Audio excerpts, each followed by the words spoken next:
같이 성경을 들고 일어서시기 바랍니다. 봉독해 드릴 하나님의 말씀은 신약성경 마태복음 24장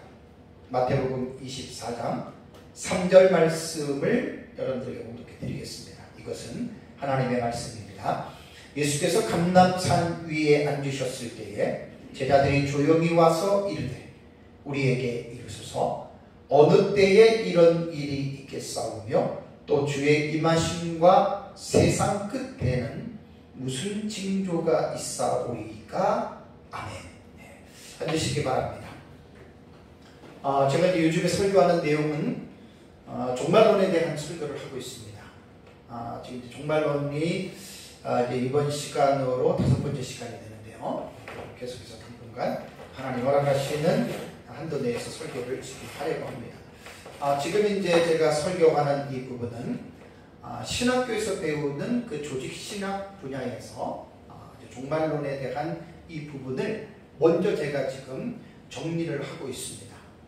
그래서 한 2달 정도로 갈 것 같아요. 더 하려고 하면 저걸로 뭐 6개월, 1년도 할 수 있는데 될 수 있는 대로 그렇다고 뭐 간략하게 하려고 하다 보니까 너무나 중요한 주제이기 때문에 어느 정도는 여러분들이 이해를 할 수 있는 정도까지는 제가 조금 자세히 할 필요가 있더라고요. 그래서 저는 사실 간단하게 하려고 했는데 아마 저거는 지금 이제 3주째니까 아마 잘하면 2달 전에는 아마 끝날 것 같은데 되게 지금 이거 중요한 주제들이거든요. 그래서 이런 부분들을 잘 여러분들이 이해하시고 그래서 이제 조직신학 입장에서 종말론을 제가 정리를 하게 되면 구약 성경과 신약 성경에 기록된 이제 종말론의 수많은 주제들이 있습니다. 이제 그 주제들을 하나하나 가지고 와서 그 주제에 대한 설교를 좀 하려고 합니다. 그래서 제가 종말론에 대한 내용은 루이스 볼코프의 종말론의 틀을 가지고 제가 설교를 구성했다라고 여러분들에게 말씀을 드렸고요. 그리고 이제 내용은 이제 볼코프 내용에다가 다른 그러한 또 내용들을 첨가해서 추가해서 또 이렇게 좀 다른 내용들은 또 제가 각색을 해서 또 그렇게 설교를 하겠습니다. 종말론은 크게 2부로 구성이 되어 있다고 말씀을 드렸잖아요. 1부는 개인적인 종말론이고 2부는 우주적인 종말론입니다. 예수님께서 이 세상에 다시 오신다. 그거는 우주적인 종말론, 일반적인 종말론이라고 하거든요. 그런데 예수님의 재림을 예고하고 2000년이 지난 후에도 예수님 재림 안 하셨죠. 그럼 예수님 재림을 기다리다가 죽은 성도들이 얼마나 됩니까? 2000년이라고 하는 세월 동안에 수많은 성도들이 죽었습니다.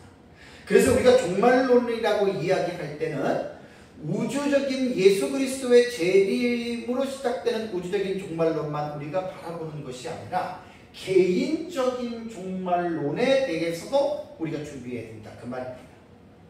그래서 이제 육체의 죽음이 있잖아요. 영혼은 죽지 않습니다.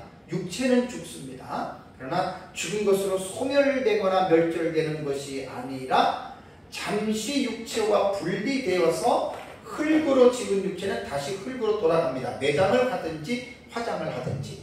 그리고 나서 마지막 날 부활 때에 죽은 육체를 하나님이 다시 살리죠. 그렇기 때문에 하나님이 인간을 창조하실 때는 멸절과 소멸로 죽고 끝나는 존재로 창조한 것이 아니라 인간은 영원토록 생존하는 영생하는 존재로 하나님이 사람을 만드셨다라고 하는 것 꼭 기억하셔야 됩니다.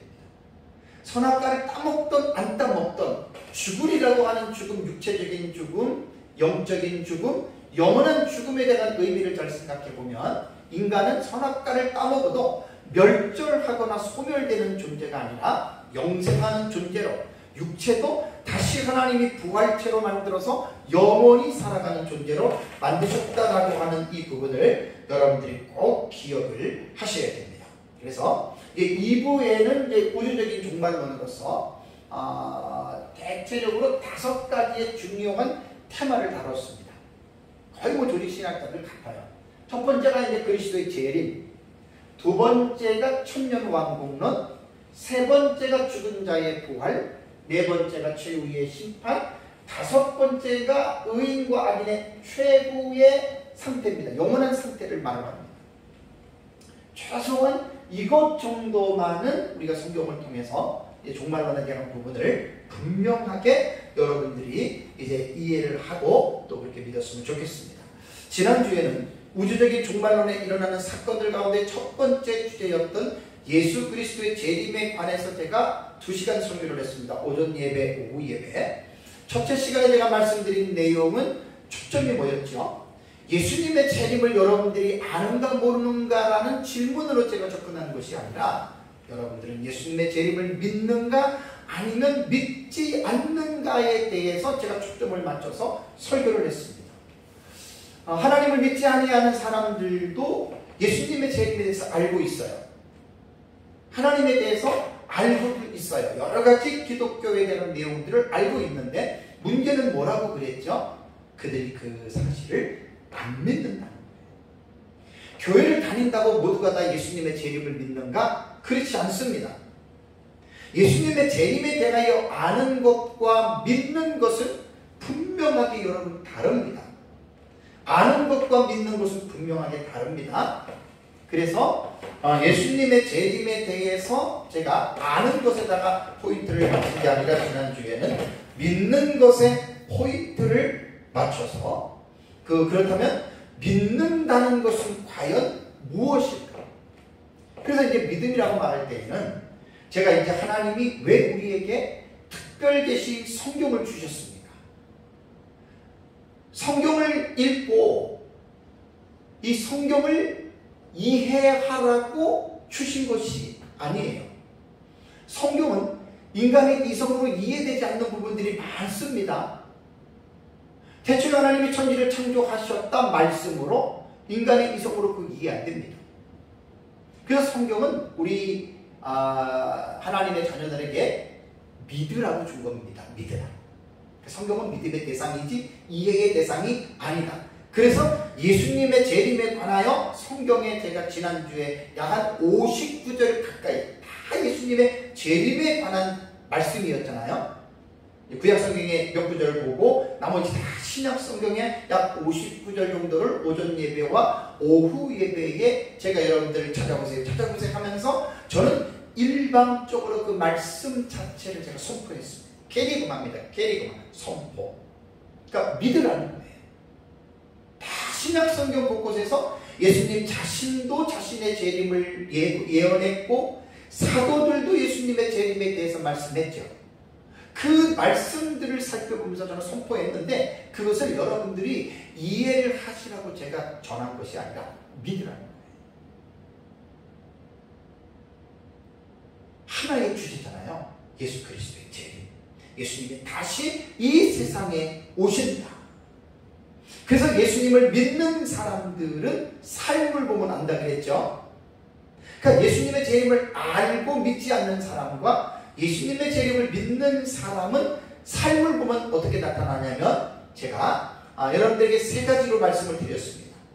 세 가지로 넘게도 되고 죽게도 어쨌든 지금 다시 정리를 하면 예수님의 재림을 믿는 사람은 그 예수님의 재림을 간절히 사모하면서 삽니다. 손양원 목사님 제가 예를 드렸잖아요. 사모해야 됩니다. 여러분 자신에게 한번 물어보십시오. 여러분들이 예수님의 재림을 사모하는지. 안 믿는 사람은 사모하지 않습니다. 교회 다녀도. 두 번째는 두렵고 떨림으로 깨어서 기도로 사는 사람입니다. 예수님의 재림을 믿는 사람. 근신하라, 조심하라, 깨어서 기도의 감사함으로 깨어있어요. 예수님이 말을 했잖아요. 이건 예수님의 재림을 믿는 자들이 할 수 있는 그러한 행위라고 하는 것 여러분들 꼭 기억을 하셔야 돼요.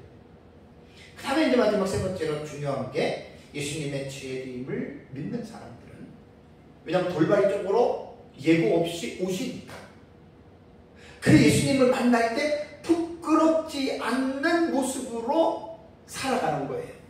그래서 이제 성경에는 정도 없고 흠도 없이 평강 가운데 나타나기를 힘쓰면 바라면서 거룩한 삶으로 살아가라. 부끄럽지 않게 살아가라. 이게 예수님의 재림을 믿는 사람들이 이러한 종말론적인 삶을 살아간다는 거예요. 예수님께서 인자가 오는 날에 구약시대의 두 가지 사회의 모습을 예수님이 샘플을 들어서 말씀하셨죠. 노아의 때와 같이, 롯의 때와 같이 인자의 때도 그렇게 될 것이다. 그게 하나님을 믿는 사람들조차도 육체적인 방탕한 향락적인 쾌락적인 삶에 빠져서 살아갈 것이라고 말씀을 했기 때문에 예수님의 재림을 믿는 사람들은 그러한 삶으로부터 벗어납니다. 기억하시기 바랍니다. 그리고 이제 오후 예배에는 신약성경에 예수님의 재림에 대해서 묘사하는 헬라어 단어 세 가지 말씀드렸죠. 아포칼립시스, 에피파네이아, 그 다음에 파루시아. 요 세 가지의 재림을 강조하는 단어 중에 그래도 가장 대표적으로 쓰이는 단어가 파루시아입니다. 임하심, 강림, 임재 이런 내용이군요. 그래서 신약성경에 파루시아는 제가 12곳을 다 찾아서 말씀을 드렸고 에피파네이아는 5군데, 그 다음에 아포칼립시스는 계시로도 많이 번역되는 단어이지만 예수님의 재림으로도 강림으로도 번역이 되는데 4군데의 성경의 말씀을 여러분들에게 제가 찾아서 말씀을 제가 드렸습니다. 그리고 이제 마지막 오후 예배 때 한 말이 뭐냐면 그럼 예수님의 재림은 확실한데 재림이 몇 번이냐? 한 번이죠. 근데 세대주의자들은 예수님의 재림을 2번이라고 얘기를 했다. 그래서 세대주의 전천년, 역사적 전천년 이렇게 말하잖아요. 그래서 역사적 전천년과 세대주의 전천년의 정체성을 알고 있어야 돼요. 그럼 언제 역사 세계 속에서 어느 시대의 역사적 전천년과 세대주의 전천년이 태동이 됐느냐? 역사적 전천년은 초대 교부 시대입니다. 그러니까 사도 요한의 제자들부터 시작해서 한 2, 3세기 동안은 다 역사적 전천년은 그때 형성이 됐다고 보시면 돼요. 신학은 완성이 되진 않았습니다. 근데 세대주의는 19세기란 말이에요. 영국의 존 넬슨 다비에 의해서 19세기에 세대주의 전천년이 세워졌는데 다비가 세대주의 종말론을 세울 때 역사적 전천년의 사상의 틀을 가지고 온 거는 100%예요. 그리고 거기다가 자기의 개인의 주관적인 경험과 또 건전하지 못한 그런 신학 체계를 가지고 세대주의 신학을 만들어서 그 신앙의 틀을 가지고 세대주의 종말론을 만든 거예요. 그러니까 위험한 것들이 너무나 많아요. 세대주의 종말. 성경과 쉽게 말하면 어긋나는 부분이 너무 많다는 거예요. 근데 그들이 처음부터 다비가 역사적 전천년의 틀을 가지고 왔기 때문에 역사적 전천년과 같은 것도 많고 비슷한 것도 많고 틀린 것도 많아요.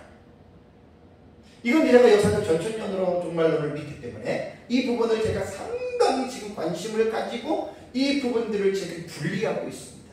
왜냐하면 한국 교회 안에 있는 역사적 전천년주의자들 중에서 상당수가 대부분이 역사적 전천년과 세대주의 전천년의 요한계시록 해석에 대해서 아주 구체적인 부분들을 너무나들 몰라요. 그리고 이제 다른 신학을 따르고 있는 무천년 같은 사람들은 아예 세대주의 전천년과 역사적 전천년을 같이 봐버리고 같은 아류로 보고 세대주의를 비판할 때 역사적 전천년도 같이 비판합니다. 이거는 무식하기 때문에 그렇습니다. 그분들. 우리는 역사적 전천년주의자들은 지금까지 예수님의 재림을 2번이라고 말한 사람은 한 사람도 없습니다. 무천년과 같이 예수님의 재림은 모든 사람들이 볼 수 있는 가시적인 재림입니다. 영으로 재림하는 게 아니에요. 은밀하게 재림하는 게 아니라는 거예요. 이번 시간에는 이제 예수 그리스도의 재림에 관한 내용으로서 예수님의 재림 직전에 어떠한 사건들이 일어나는지에 대해서 성경은 말하고 있습니다. 그러니까 예수님은 언제 재림하느냐? 때와 시에 대해서는 아무도 몰라요. 예수님도 몰라요. 하늘에 계신 아버지만 아시거든요. 그래서 성경을 연구하다 보니까 예수님이 재림하시기 전에 이 세상에는 이러한 일들이 일어난다라고 아주 상당히 많은 양의 분량의 내용이 성경에 기록이 되어 있습니다. 그래서 이번 주에 제가 오전에 세 가지, 오후에 2가지, 다음 주에 2가지 해서 예수님의 재림 직전에 나타나는 아주 중요한 사건들이거든요. 그러니까 우리가 예수님의 재림이 언제인지는 알지 못하지만 나타나는 그 현상들, 징조를 통해서 예수님의 재림이 가까웠다 이거를 우리가 이제 알으라는 그러한 말입니다. 그래서 이제 예수님의 재림 전에는 이제 어떠한 사건이 임하는, 우선 이제 3절 말씀을 잠깐 여러분들에게 제가 설명을 하겠습니다. 마태복음 24장 3절을 보면 예수께서 감람산 위에 앉으셨을 때에 제자들이 조용히 와서 이르되 우리에게 이루소서 어느 때에 이런 일이 있겠사오며 또 주의 임하신 세상 끝에는 무슨 징조가 있으리까. 감람산에 앉으셨죠. 일명 감람산 강화입니다. 그리고 종말론 훈화, 종말론 강화. 왜냐하면 마태복음 24장은 종말론에 대해서 집중적으로 예수님께서 교훈하시고 25장도 종말론의 강화와 연결되는 그러한 장이거든요. 그러니까 3절에는 제자들이 두 가지의 질문을 했습니다. 어느 때에, 여기 보면은 이런 일이 있겠사오며 라고 하는 말은 24장 2절을 보세요. 대답하여 이르되 너희가 이 모든 것을 보지 못하느냐 내가 진실로 너희에게 이르노니 돌 하나도 돌 위에 남지 않고 다 무너뜨리리라. 예루살렘 성전이 돌 하나도 돌 위에 이렇게 엎치지 않고 완전하게 이 성전은 파괴될 것이다. 그거에 대해서 제자들이 그럼 어느 때에 성전이 파괴됩니까? 라는 그 말이고, 두 번째 질문은 또 카이 그리고 접속사를 넣었잖아요. 그리고 또 주의 임하심과 세상 끝에는 무슨 징조가 있느냐. 바로 임하심. 예수님의 두 번째 세상에 오심. 첫 번째는 예수님 하늘에서 오셔서 인간의 육체를 입고 구속사역을 감당하고 있잖아요. 그 십자가에 죽으시고 부활 승천하셔서 다시 그분이 오신단 말이에요. 세컨드 카밍이에요. 두 번째 다시 오는. 그러니까 또 주의 임하심과 예수님이 다시 세상에 오심과 그 다음에 세상 끝에는, 이 세상의 끝에는 무슨 징조가 있사오리까라고 이렇게 질문을 했습니다. 그러나서 이제 4, 5, 6, 7, 8 쭉 이게 말씀을 했는데, 제가 이제 마태복음 24장을 주의하는 것이 아니라 지금 조직신학에서 종말론적인 주제를 가지고 제가 지금 설교를 하고 있습니다. 그러니까 이제 여기저기 것들을 이제 모아가지고 제가 이제 주제별로 설교를 하는데, 오늘은 이제 먼저 첫 시간에 우리 마태복음 24장 14절을 보겠습니다. 마태복음 24장 14절을 보겠습니다. 이 천국 복음이 모든 민족에게 증언되기 위하여 온 세상에 전파되리니 그때야 끝이 오리라. 끝을 얘기를 했잖아요. 그죠? 그러니까 세상 끝에 예수님이 재림하시는 거예요. 근데 예수님이 재림하시기 전에 이 세상에서 어떠한 일이 있냐면 천국 복음이 모든 민족에게 전해진다는 거예요. 그래서 천국 복음이 모든 민족에게 전해지면 그때가 세상의 끝이 되고 그때 바로 예수님께서 이 세상에 오실 것이다 라고 말을 했습니다. 자, 로마서 11장 25절을 보세요. 로마서 11장 25절. 로마서 11장 25절을 보면 바울의 말입니다. 바울도 이방인들의 복음이 충만하게 전해질 것이다. 자, 11장 25절을 보면 형제들아 너희가 스스로 지혜 있다 하면서 이 신비를 너희가 모르기를 내가 오지. 미스테리우스. 신비. 아주 신비한 일입니다. 이 신비는 무엇이냐? 바울은 이방인의 충만한 수가 들어오기까지 이스라엘의 도로는 우둔하게 되었다. 이렇게 말을 했죠. 이방인의 충만한 수가 들어온다는 말이 마태복음 24장 14절에 천국 복음이 모든 민족이 전파되는 거예요. 땅끝까지 복음이 전파되는 거예요. 그때 복음 전파는 하나님께서 창세전에 택한 자들, 하나님의 생명책에 기록된 자들을 구원하기 위해서 복음을 전파하고 전도하는 거예요. 그러니까 하나님의 택자들은 이스라엘 백성들뿐만 아니라 전 세계의 이방인들 속에도 있잖아요. 그러니까 그 하나님의 택자를 구원하기 위하여 이제 이방인들이 충만한 수가 들어오기까지. 그래서 바울도 이러한 부분에 대해서 이제 말을 했습니다. 초림의 예수는 예수 그리스도께서 세상에 오신 이유가 세상을 심판하러 오셨습니까? 구원하러 오셨습니까? 초림의 예수. 구원하러 오셨습니다. 자, 요한복음 3장 16절 17절 보시면 요한복음 3장 되게 중요한 말씀입니다. 예수님의 초림은 심판이 아니에요. 하나님이 세상을 이처럼 사랑하사 독생자를 주셨으니 이는 그를 믿는 자마다 멸망하지 않고 영생을 얻게 하려 하심이라. 17절에 하나님이 그 아들을 세상에 보내신 것은 초림이에요. 세상을 심판하려 하심이 아니요 그로 말미암아 세상이 구원을 받게 하려 하시며 초림의 예수는 이 세상에 오셔서 하나님의 나라의 복음을 부지런히 전파하셨습니다. 그래서 하나님 나라의 복음을 전하시고 결국 모든 죄인들의 죄를 짊어지시고 하나님의 어린 양으로 십자가에서 대속물로 죽임을 당하셨죠. 예수님이 십자가에 죽고 부활하시고 승천하셨다고 이 천국 복음의 사역이 끝났느냐? 그렇지 않습니다. 이 예수님의 하나님의 천국 복음 전파 사역은 예수님 승천하시고 12제자들이 그 바톤을 물려받은 거예요. 그래서 12사도들을 통하여 이 예수님이 사역하신 천국 복음 사역이 계승계대가 되어진 거예요.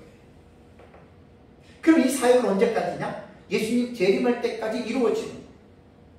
그래서 초대교회, 중세, 종교개혁시대, 근세시대, 현대시대 우리에게까지 교회는 천국 복음의 열쇠를 받은 거예요. 교회가 하는 일이 천국 복음을 땅끝까지 전하는 일입니다. 왜요? 복음이 땅끝까지 전해져야 이방인들의 충만한 수가 차야 그때 예수님이 재림하는 거예요. 그 재림하셔서 예수님이 불로 이 세상을 심판하는 거예요. 그 예수님의 재림은 심판의 성격이 있습니다. 그러므로 이 시대를 살아가는 성도들은 하나님 나라의 복음이 땅끝까지 전해야 할 사명을 있다라고 하는 것을 기억을 하고 우리는 이 복음을 전하는 데 힘써야 됩니다. 여러분들이 잘 아는 마태복음 28장 19절과 20절 지상 명령의 본문이죠. 그러므로 너희는 가서 모든 민족으로 제자로 삼아 아버지 아들과 성령의 이름으로 세례를 베풀고 내가 너희에게 분부한 모든 것을 가르쳐 지키게 하라. 볼지어다 내가 세상 끝날까지 너희와 항상 함께 있으리라 하니라. 마태복음 28장 19절과 20절 지상 명령, 예수님이 명령하신 것 중에 가장 중요하고 큰 명령이 본문에 보면은 제자로 삼아 그 다음에 세례를 베풀고 그 다음에 뭐 너희는 가서 그 다음에 가르쳐 이게 이제 우리말에는 동사로 나오잖아요. 헬라어 원문에는 제자를 삼아만이 동사고 나머지 가서 세례를 주고 그 다음에 가르치는 것은 분사로 나옵니다. 분사. 그래서 제자로 너희는 가서는 분사도 이건 과거 분사입니다. 과거 분사. 그러니까 과거 분사니까 너희는 간 후에 이렇게 되는 거예요. 그러니까 복음을 전파할 지역으로 간 후에 가라는 거예요. 먼저 그 지역을 가라는 앉아서 입으로만 말하는 게 아니라 과거 분사니까 간 후에 내가 예를 들어서 내가 예를 들어서 베트남을 간다 그러면 제자를 삼으려면 선교적인 사명이잖아요. 베트남을 가서 간 후에 그 다음에 제자를 삼는 거예요. 제자를 삼는데 아버지 아들 성령의 이름으로 세례를 베풀면서 이건 현재 분사예요. 세례를 주면서 그 다음에 가르쳐 지키게 하면서 목적은 뭐지요? 제자를 삼는 거예요. 다음에 마가복음 16장 15절도 또 이르시되 너희는 온 천하에 다니는 만민에게 복음을 전파.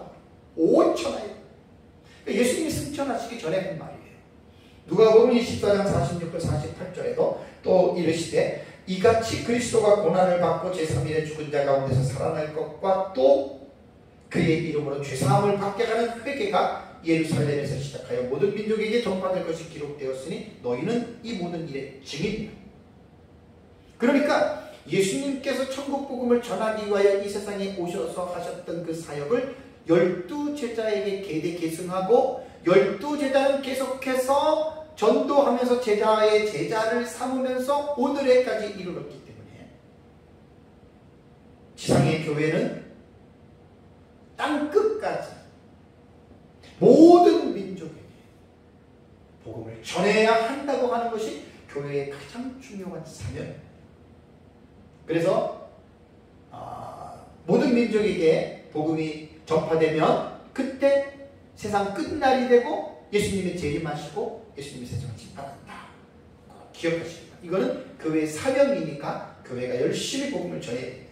두 번째로 예수님이 재림 직전의 성경은 이 세상에 어떠한 일이 일어났느냐? 육신의 이스라엘 민족들이 구원을 받는다고 했습니다. 로마서 11장을 가보세요. 로마서 11장 25절과 27절을 보세요. 로마서 11장 25절과 27절을 보면 형제들아 너희가 스스로 지혜 있다 하면서 이 신비를 너희가 모르기를 내가 원하지 아니하노라. 이 신비는 아까 말씀드린 대로 이방인의 충만한 수가 들어오기까지 이스라엘의 더러는 우둔하게 된 것이라. 아까 여기 25절 봤잖아요. 근데 26절 보십시오. 그리하면 어떻게 해요? 온 이스라엘이 구원을 받으리라. 이게 되게 중요한 말씀입니다. 로마서 11장. 이방인들의 충만한 수가 들어오는 것은 땅끝까지 복음을 전파하는 거고, 이스라엘 백성들은 민족적으로 하나님의 선택된 민족입니다. choice people입니다. 이스라엘 백성들에게는 특별한 일반 이방인들과의 다른 특별한 조건이 그들에게 있어요.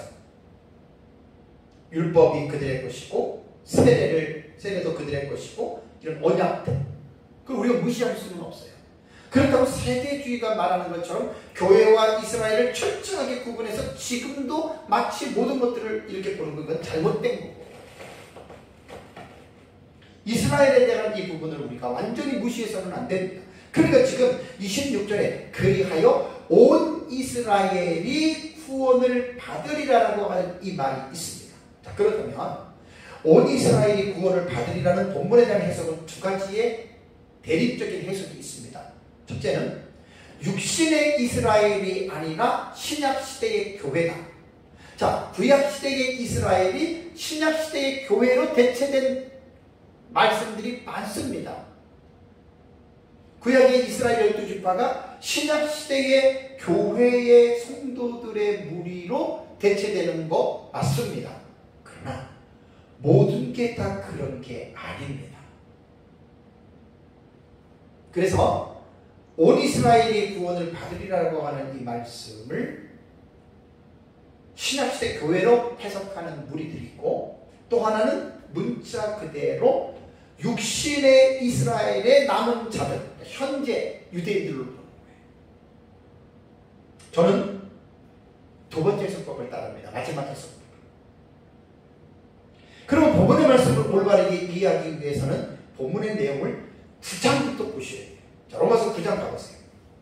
로마서 9장 1절과 5절, 여기서부터 보는 거예요. 9장, 10장, 11장은 자르면 안 돼요. 연결해서 봐야 돼요. 자, 9장 1절을 보면 바울이 이런 고백을 합니다. 1, 2절에 내가 그리스도 안에서 참말을 하고 거짓말을 아니하노라. 나에게 큰 근심이 있는 것과 마음에 그치지 않는 고통이 있는 것은 내 양심이 성령 안에서 나와 더불어 증언한다. 바울이 뭔가 모르게 근심과 고통이 있는데 그것을 성령 안에서 양심이 증언하는 거예요. 자, 3절에 그 내용이 뭐죠? 나의 형제 곧 골육의 친척을 위하여. 이게 뭐지요? 교회인가요? 아니에요.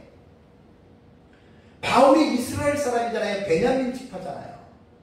그러니까 골육 친척은 육신의 혈통적인 이스라엘 백성들을 말하는데, 친척을 위하여 내 자신이 저주를 받아 그리스도에게 끊어질지라도 원하는 바로다라고 4, 5, 6절을 읽어보면 이스라엘 사람들에 대한 하나님의 받은 은혜들을, 특권들을 말하고 있습니다. 그러니까 3절 말씀에서 바울이 고민하는 대상에 대해서 말하기를 나의 형제 골육 친척이라고 말을 했기 때문에 9장에서부터 시작되는 이 대상은 신약시대 교회를 말하는 것이 아니에요. 신약시대 교회 성도들을 말하는 것이 아니고 이제 바울의 육신적인 어떤 그러한 그 민족이라고 보면 됩니다. 그 다음에 10장을 보시죠. 10장. 로마서 10장 1절을 보시면요. 거기에도 보면은 형제들아 내 마음에 원하는 바와 하나님께 구하는 바는 누구를 위함이라고요? 이스라엘을 위함이니 곧 그들로 구원을 받게 하려 함이라. 이 교회가 아니란 말이에요. 지금 이 보면은 9장과 10장에서 교회를 말하는 것이 아니라, 물론 다른 성경 다른 본문에서는 구약의 이스라엘이 신약의 교회로 대체됐다라고 하는 그런 말씀들이 많이 있습니다. 그러나 최소한 로마서 9장과 10장과 11장에 나타난 이 부분은 교회로 대체될 수 있는 말씀이 절대로 아니라고 하는 말입니다. 그러니까 10장 1절에도 이스라엘을 위함이니 그들로, 문제는 뭐죠? 구원의 문제입니다. 구원. 유대인들에게 예수님이 먼저 구원을 주시려고 왔는데 그들이, 유대인들이 예수님을 못 박아 죽였잖아요. 예수를 버렸잖아요.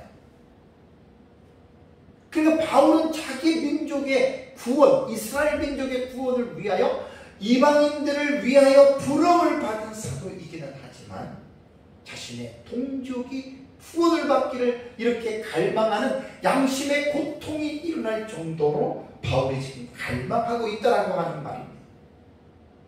그래서 다시 11장 25절과 27절 말씀을 보시면, 너희가 이 신비를 모르기를 원하지 아니한다라고 25절에 말을 하면서 26절에 그리하여 온 이스라엘이 구원을 받으리라. 9장과 10장과 11장의 문장에서 중요한 본문의 포인트를 탁탁 집어보면 여기에서 온 이스라엘은 교회가 아니라 육신의 혈통이 유대인 이스라엘로 태어난 사람들. 근데 참 이거는요 정확하게 우리가 알 수가 없어요. AD 70년에 AD 140년이죠. 143년에 하드리아누스 황제 때에 유대인들의 제2차 반란 때에 유대인들이 예루살렘에서 다 쫓겨났습니다. 그래서 그 지역을 팔레스틴이라고 바꿔버리고 유대인들이 무슨 일이 있어도 그 예루살렘 땅 못 들어오게 했잖아요. 출입 금지를 시켰고, 그러나서 이제 흩어진 유대인들이 정통적인 유대인들의 혈통을 찾기가 쉽지 않아요. 쉬운 게 아니에요. 그래서 쉬운 부분들이 아니기 때문에 여기서 보면은 그 이스라엘 백성들을 위함이라고 하는 이 부분에서 바로 육신적인 이스라엘 백성이라고 하는 이 부분을 여러분들이 분명하게 이해해요. 그래서 바울은 이제 이방인들을 위해서 복음을 전하면서도 자기 동족인 육신의 이스라엘 백성들의 구원을 놓고 그가 바로 그렇게 기도했다. 그래서 구원을 받기를 아주 그러한 갈망하는 마음을 가지고 있었다라고 하는 말입니다. 그래서 예수님이 재림하기 직전에 이제 이스라엘의 남은 자들이 구원을 받는, 여기서 이제 오해하면 안 될 것이, 온 이스라엘이 구원을 받는다고 해서 육체적인 유대인들이 전부 다 구원을 받느냐? 그런 말은 아닙니다. 여기에 온 이스라엘이라고 하는 말은 뭐냐면 이스라엘 전체를 말하는 것이 아니라 성경을 보면 조건들이 있어요. 구원은 하나님께서 창세전에 선택한 자들에게만 구원이 돌아가거든요. 근데 유대인들 가운데에서도 하나님의 유대인들을 전부 구원한 게 아니에요. 어떤 신학은 이스라엘 백성들은 자동적으로 100% 다 구원받는다 이렇게 말하는 신학이 있는데 그건 아닙니다. 그건 정말 아닙니다. 근데 그렇게 주장하는 사람이 있어요. 여기에서 온 이스라엘 백성들 가운데에 택한 이스라엘 백성들 이렇게 해석해요. 그래야지 성경을 잘 보고. 그래서 예수님 재림 직전에는 이방인들에게 복음이 충만하게 편만하게 전해져서 모든 민족에게 복음이 전파가 돼요. 그때 이제 이스라엘로 시기 나게 해서 그러다가 이제 되면은 그때 이제 예수님 재림하잖아요. 그래서 이스라엘은 예수님 재림 직전에 생명책에 기록된 그 사람들, 그들이 온 이스라엘에 기록된 자들만 구원을 받는데 이때 이제 그들에게 애통하는 회개가 주어집니다. 지난주에 스가랴서 12장 말씀을 드렸죠. 스가랴서 12장에 그때 이제 이스라엘 백성들이 마지막 때 예수님 재림 직전에 그들이 엄청난 회개를 하거든요. 바로 이 부분을 말을 하는 것입니다. 다음에 세 번째입니다. 세 번째는 예수님 재림 직전에 일어나느냐? 어떠한 일이 일어나느냐? 이 배교의 일이 일어난다. 배교. 근데 큰 배교예요. 배교라고도 하고 배도라고도 해요. 큰 배교입니다.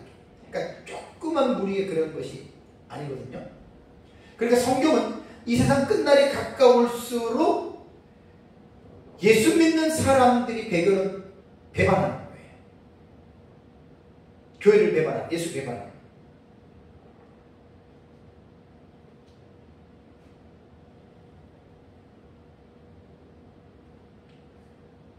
그래서 세상 끝날에는 이제 죄악이 증가할 것이며 많은 사람의 사랑이 식어지고 이렇게 이제 배교하는 일이 일어나는데, 데살로니가 후서 2장을 보십시오. 데살로니가 후서 2장 1절과 3절 우리가 참 많이 보는 본문이에요. 중간문에서 형제들아, 우리가 너희에게 구하는 것은 우리 주 예수 그리스도의 강력하신 우리 앞에 보임에 관하여 영으로 나타나는 말로나 우리에게 말하는 편지로나 이르렀다 해서 쉽게 마음이 흔들리거나 두려워하지 말아야 한다는 것이죠. 데살로니가 후서 2장 1절과 3절은 데살로니가 전서와 후서는 사실은 재림에 대한 주제거든요. 그러니까 데살로니가 교회가 예수님의 재림에 대해서 잘못된 기초 위에 서 있었어요. 그래서 바울은 데살로니가 교회에게 특별하게 예수님의 재림에 대한 내용들을 중점적으로 전서와 후서에 재림에 대한 내용에 대해서 말씀하면서 예수님의 재림을 앞두고 우리는 어떻게 살아야 하는지에 대해서 바울은 분명하게 어떤 그런 부분들에 대해서 교훈을 했거든요. 근데 3절, 데살로니가후서 2장 3절을 보면 누가 어떻게 하여도 너희가 미혹되지 말아라라고 하는 말은 데살로니가 교회 안에 자기네들이 여기 보면은 영어로나 말로나 누구에게 받았다 편지로, 그러니까 이게 이제 예수님의 재림에 대한 날짜를 예언하면서 이제 그런 위험한 내용들이라는 말이에요. 그렇게 위험한 사상에 미혹되지 말라는 거예요. 왜? 성경에 예수님의 재림은 아무도 모르잖아요. 기도하는데 성령님이 가르쳐 줬던 양이 언제 온다느니 그런 말은 틀린 말이에요. 근데 미혹되지 말라는 거예요. 그래서 바울은 데살로니가 교회 성도들에게 3절에 뭐라고 얘기를 했냐면, 그날에 대해서 말하는 것이 아니라 먼저 예수님이 재림하기 직전에 두 가지의 사건은 꼭 나타난다는 거예요. 그 두 가지의 사실이 역사 세계 속에서 나타나야 예수님 재림한다. 이 부분은 징조란 말이에요. 그래서 먼저 배교하는 일이 있고 그랬죠. 여기 배교하는 일이 배반하는 거예요. 교회 안에서 예수님을 믿는 사람들이 교회를 떠나는 거예요.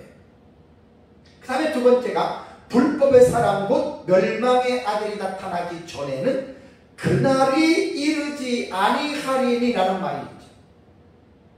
여기 불법의 사람 멸망의 아들은 안티크리스토스입니다. 안티크리스토스, 적그리스도, 예수를 대적하는 자. 요거는 이제 다음 주 오전 예배 때 제가 중요한 주제이기 때문에 1시간 제가 적그리스도에 대해서 설교를 합니다. 여기 보면은 배교라는 말이 나오잖아요. 배교. 큰이라고 하는 말은 제가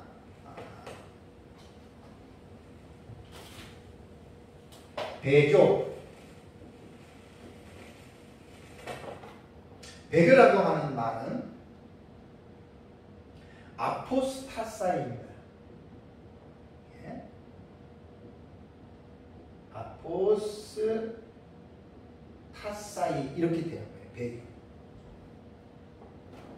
사전적 정의를 우리가 올바르게 우리가 타사이아, 타사이아예요. 아포스타시아.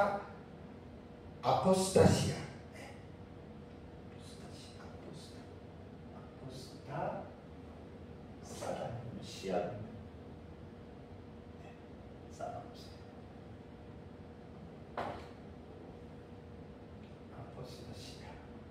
아포스타시아예요. 이 배교라고 하는 뜻이 뭐냐면 번역이 반역하다, 변절하다, 포기하다, 배교하다, 교를 배반하다. 여기서 명사 아포스타시아는 신약성경에 딱 2번 나옵니다. 신약성경에.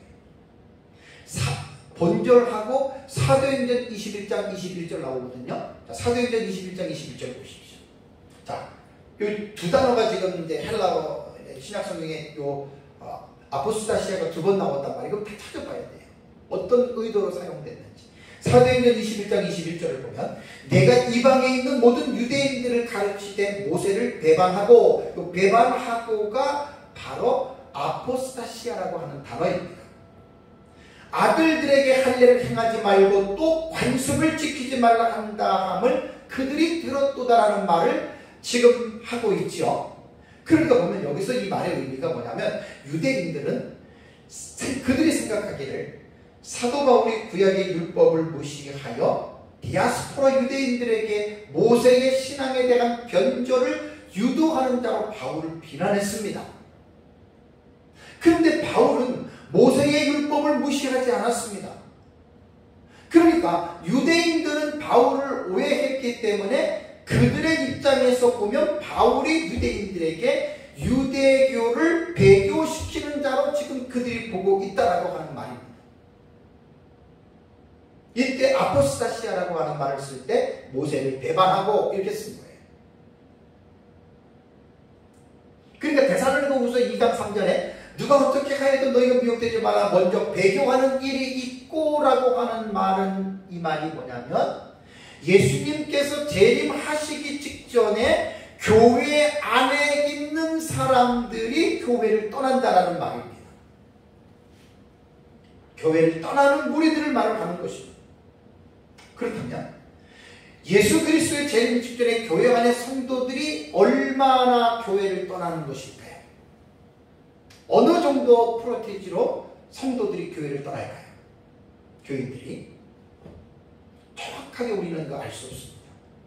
그런데 요한계시록에서는 힌트를 받을 수가 있습니다. 자, 7 나팔 시리즈에서 셋째 나팔 계시를 우리는 지상의 음녀교회의 출현으로 우리는 상징적으로 해석을 합니다. 그리고 넷째 나팔의 계시를 영적인 흑암의 상태로 우리는 해석을 합니다. 자, 이 해석법에 의하면 계시록 8장을 가보십시오. 계시록 8장 10절과 11절을 잘 보시면 셋째 천사가 나팔을 불었어요. 횃불같이 타는 큰 별이 하늘에서 떨어져 어디로 떨어졌습니까? 강들의 3분의 1과 여러 물샘에 떨어졌다. 그리고 이 별 이름은 뭐라고요? 쓴쑥이라. 쑥인데 아주 쓴 쑥이라는 거예요. 그러면서 결과가 물의 3분의 1이 쓴 쑥이 되매 그 물이 쓴 물이 되므로 많은 사람이 죽더라. 자, 여기서 셋째 천사가 이게 지금 음료거든요. 뭐 뒤에 넷째 천사도 이제 다 말하는데, 여기서 보면은 횃불같이 타는 큰 별이, 이걸 먼저 해석을 해야 되잖아요. 종말론 책에 보면은 사탄이 보낸 종교적인 악한 사상인 거짓 복음입니다. 성경을 읽어놓고 엉뚱하게 해석하는 거 있죠. 그리고 성경을 대적하는 사람들이 있죠. 자유주의 신학이야말로 횃불같이 타는 큰 별입니다. 성경은 하나님의 말씀이 아니다. 천국과 지옥은 없다. 이 세상에서 행복하게 살면 천국이고 불행하게 살면 지옥이다. 내세 천국과 지옥 부인의 자유주의. 예수님의 부활도 자유주의자들은 압니다. 그러한 잘못된 거짓된 복음이 바로 뭐냐? 그 거짓된 복음이 바로 쓴쑥입니다. 횃불같이 타는 큰 별. 종교적인 악한 사상, 거짓된 복음입니다. 그 다음에 여기 보면 강과 물샘 나오죠, 그죠? 요 강과 물샘은 우리는 하나님의 교회를 상징으로 해석합니다. 그러니까 거짓된 복음이 교회에 침투했다는 겁니다. 그래서 물의 3분의 1이 쓴쑥이 됐다라고 하는 말은 뭐냐면 교회 안에 있는 성도들이, 교인들이 거짓된 복음에 의해서 그들의 생명이 죽고 그들이 교회를 떠난다. 이게 배교라는 말이에요. 이게 아포스타시아라고 하는 배교라는 말입니다. 데살로니가후서 2장에 말했잖아요. 먼저 배도하는 일이 있고 사도가 우리 데살로니가 교회 성도들에게 예수 그리스도의 재림 전에 먼저 교회를 배교하는 무리가 일어날 것이라고 말을 했고, 그 수는 요한계시록에서 3분의 1로 보는 것이 가장 타당합니다. 한국교회 그리스도인이라고 교회 다니는 사람이라 뭐 500만, 600만 정도 지금 되나요? 500만, 600만도 안 됩니다. 거기서 3분의 1이 교회를 떠납니다. 교회는 하나님의 말씀을 기초로 한 진리의 전당입니다. 교회가 하나님의 말씀을 잘 알지 못하면 교회로서의 역할을 제대로 감당할 수 없게 됩니다. 현재 조국 교회가 세상 사람들로부터 지탄의 대상이 되어 교회의 역할을 지탄의 대상이 되는 이유는 교회가 교회의 역할을 제대로 감당하지 못했습니다. 왜 그렇죠? 교회가 하나님의 진리의 말씀에 올바르게 서 있지 않아요.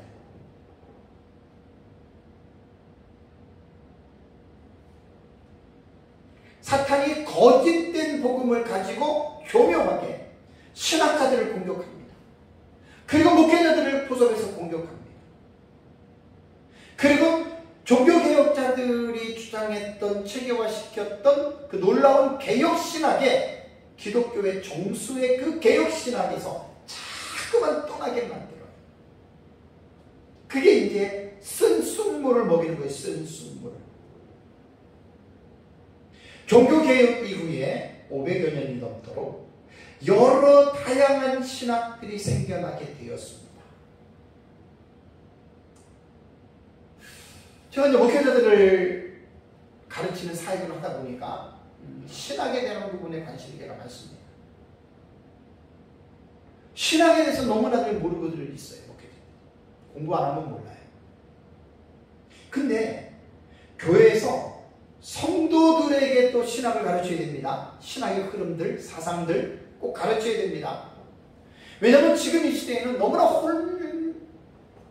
혼란한 시대이기 때문에 성경을 얼마나 자의적으로 이 사탄이 보낸 쓴물을 먹고 해석하는지 몰라요.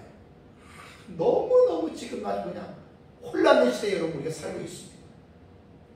신학적인 부분을 제가 큰 틀을 간략하게 말씀을 드리면 종교개혁 때부터 종교개혁자들이 정립한 신학을 우리는 개혁신학이라고 이야기를 하거든요. 근데 이제 로마 캐톨릭에서 그 타락한 그 말씀에서 그들이 이제 성경으로 돌아가자 외쳤기 때문에 그 당시 이제 중세시대는 로마 가톨릭의 신학이 이제 팽배해 있었잖아요. 그래서 이제 종교개혁자들이 로마 가톨릭의 그 그릇된 신학을 말씀을 통해서 종교개혁자들이 세우는 신학이 개혁신학입니다. 우리는 그 신학을 지금도 따르고 있습니다. 그러면서 이제 종교개혁 신학 다음에 이제 청교도 신학이 나오죠. 청교도 신학. 청교도 신학이 나오고 그 다음에 이제 영국의 국교회인 성공의 신학이 나옵니다. 성공의 신학이 나오면서 이제 알미니안주의 신학이 나옵니다. 웨슬레라고 하는 감리교에 대한 알미니안 신학이 나오고, 그러면서 곧 이제 자유주의 신학이 나오고, 자유주의 신학이 나오면서 경건주의 신학이 나오고, 그 다음에 자유주의를 대적하기 위해서 유럽에서는 신정통주의 신학이 나오는데, 이 신정통주의도 자유주의와 비슷하다고 보시면 돼요. 개혁신학 아닙니다.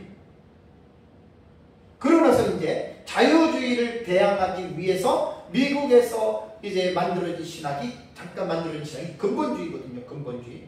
펀더멘탈리즘이에요. 근본주의는 좋은 겁니다. 초기 근본주의는. 이 근본주의는 미국에 있는 모든 교회들, 교파들이 다 모여서 유럽에서는 자유주의를 대항하기 위해서 신정통주의를 만들었지만 미국 쪽에서는 근본주의였습니다. 근본주의였습니다.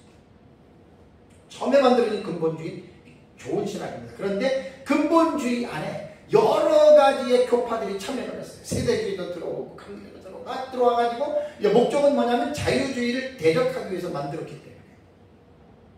그 초기의 근본주의는 상당히 우리가 좋게 봐야 됩니다.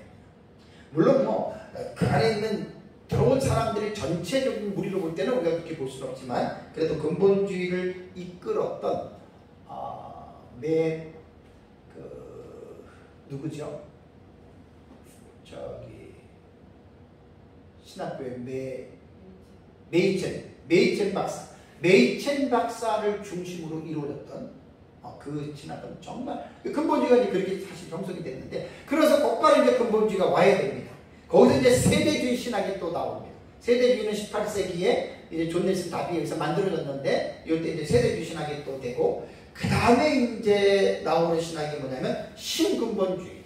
그 근본주의에서 또 새로운 후기 근본주의라고 말하는 근본주의가 나오는데, 이 근본주의는 상당히 독선적입니다.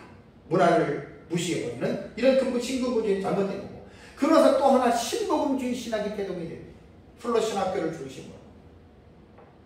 그것도 문제가 많습니다. 이게 아주 넓은 복음주의입니다. 넓은 복음주의. 그러면서 이제 에큐메니컬 운동에서 WCC를 주장하는 종교다원주의가 이제 그 신학이 나왔잖아요. 갈 때까지 다 그런 거예요. 그리고 최근에 이제 퀴어 신학, 예수님도 동성애자였다 뭐 이런 것들. 이 외에 대해 제가 말씀 안 드렸지만 얼마나 많은 신학들이 태동됐는지 모릅니다. 중요한 것은 왜 자꾸 신학을 얘기를 하냐면, 신학적 입장에 따라서 성경을 보는 거예요, 사람들이. 그래서 신학이라고 하는 이 부분에 대해서 건전한 신학을 갖지 않으면 성경을 반드시 잘못 볼 수밖에 없다는 거예요. 다양한 신학 가운데에 개혁 신학 외에 나는 다른 훌륭한 신학은 저는 없다고 봐요.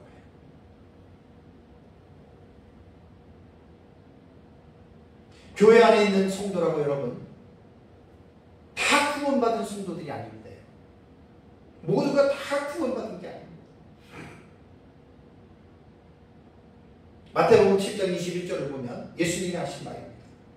나더러 주여 주여 하는 자마다 다 천국에 들어갈 것이 아니요. 주여 주여 한다고 천국에 들어가는 것이 아닙니다. 다만 하늘에 계신 내 아버지의 뜻대로 행하는 자라야 들어가리라. 행한다라고 해서 행위 구원 아닙니다.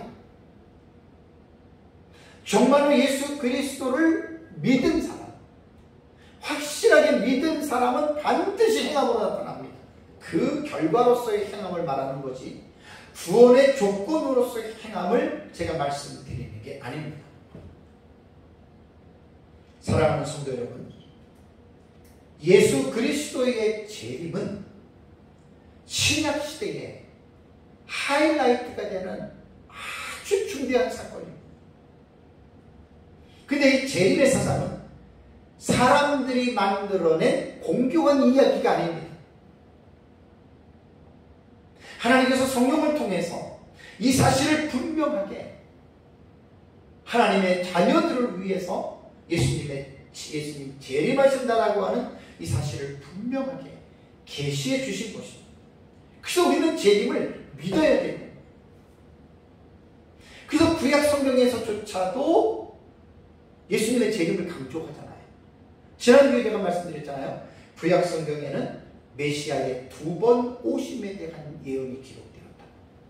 초림의 예수, 재림의 예수. 참 신기해요. 그래서 예수님께서 요한복음 5장 39절에 너희가 성경에서 영생을 얻는 줄 생각하고 성경을 연구하거니와 이 성경이 곧 내게 대하여 증언하는 것이에요. 그러니까 구약 성경은 예수 그리스도를 나타내는 책이에요. 예수 그리스도에 관하여 기록된 책이에요. 그래서 예수 그리스도에 관한 내용이 예수님은 세상에 2번 오신다. 메시아로서. 초림, 재림. 이게 구약에서 강조하고 있는 여러분 그러한 내용입니다. 그래서 지금 제가 재림에 대한 설교를 하고 있으면서 많은 사람들이 예수님의 재림이 언제인지 궁금해합니다. 상당히들 알고 싶어합니다. 그래서 예수님의 재림을 마치기 위해서 안식교라든가 여호와의 증인이라든가 대표적인 이단교파입니다. 이 사람들은 성경을 통해서 다니엘서와 요한계시록을 연구해서 예수님의 재림 날짜를 안식교가 1882,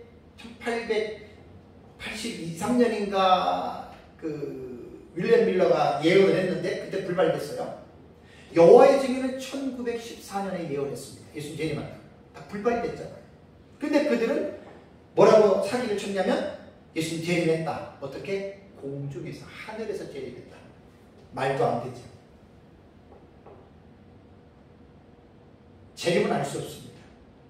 그래서 제가 이제 지금부터 이번 주하고 다음 주까지 설교하는 내용은 예수님의 재림은 알 수 없지만 예수님께서 재림하시기 직전에 이러이러한 징조가 있다. 이러이러한 사건들이 일어날 것이다 라고 말을 했기 때문에 우리는 그 부분에 대해서 우리는 지금 공부를 하고 있는 거예요. 왜? 하나님의 말씀을 알아야 믿지요. 하나님의 말씀을 모르는데 어떻게 우리가 믿음이 생길 수 있겠습니까? 대신에 하나님의 말씀을 올바르게 알아야 올바른 믿음을 여러분 우리가 가질 수 있기 때문에 성경을 해석하고 성경을 배우는 일이 여러분 우리에게 무엇보다도 제일 중요하다라고 하는 사실을 여러분들이 기억하시기 바랍니다.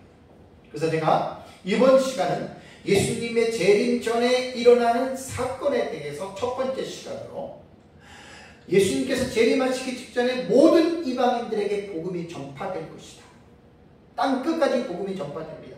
모든 민족에게 복음이 전파됩니다. 그래야 예수님이 재림합니다. 그래서 이것은 교회가 받은 사명이기 때문에 복음을 전파하는 일을 쉬지 말고 게을리하지 말고 계속해서 우리는 복음을 전해야 되고, 두 번째 제가 말씀드린 것은 예수님 재림 직전에 육신의 이스라엘의 민족들도 구원받는다는 거예요. 어떤 사람들은 유대인들을 예수를 죽인 민족이기 때문에 아예 그들은 모두가 다 저주를 받아서 구원을 못 받는다라고 이야기하는 사람들도 있는데 잘못된 겁니다. 유대인들 중에서도 육신의 이스라엘 백성들 중에서도 구원받은 자가 있어요. 구원받을 자가. 하나님의 생명책에 기록해 놓은 사람들, 그 사람들 여러분 구원받는 자들입니다. 그래서 육신의 이스라엘이 민족이 구원을 받는데 온 이스라엘이, 바울이 로마서 11장에 온 이스라엘이 구원을 받는다라고 하는 말은 육신의 혈통인 이스라엘 백성 모두가 다 구원받는다는 것이 아니라 생명책에 기록된 온 이스라엘, 이렇게 해석을 해야 됩니다. 세 번째는 제가 뭘 말씀 마지막으로 드렸냐면 예수님 재림 직전에 지상교회 안에 많은 사람들이 계시록에 대한 힌트를 가지고 온다면 교회 한 3분의 1 이상이 교회를 다 떠납니다. 왜 떠나죠? 사단이 보낸 거짓 복음 때문에, 악한 사상 때문에 사람들이 교회를 떠나는 거예요. 뭐 예수 믿어봤자 별 볼 일도 없고, 뭐 예수님의 재림이 뭐 어디 있느냐, 언제 있느냐, 우리가 속았느니, 그 전부 다 사단이 보낸 이 거짓된 복음이고 그것이 바로 쓴순물이에요. 그렇다면 그러한 거짓된 복음을 누가 가지고 와서 누가 전하느냐? 신학을 잘못한 목회자들이 전하는 거예요. 자유주의 신학, 신정동주의 신학, 그 외에 어떤 잘못된 신학들이 있거든요. 그 자기가 그렇게 잘못된 신학을 배우고 와서 그 잘못된 신학적 입장을 가지고 성도들에게 가르치고, 자유주의 신학한 사람들은 막입니다. 도울 김용국 씨 같은 경우는 한국신학대학을 나왔는데 한국에 있는 한국신학대학이 자유주의 신학의 모판입니다. 모판. 예수님의 동정론 탄생도 부인하고 예수님의 부활도 부인하고, 자유주의 신학이 원래 그런 거예요.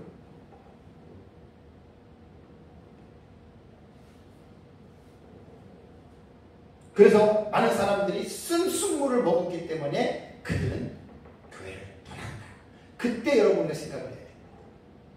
지금 코로나 때문에 한 20% 30% 그거 말고요.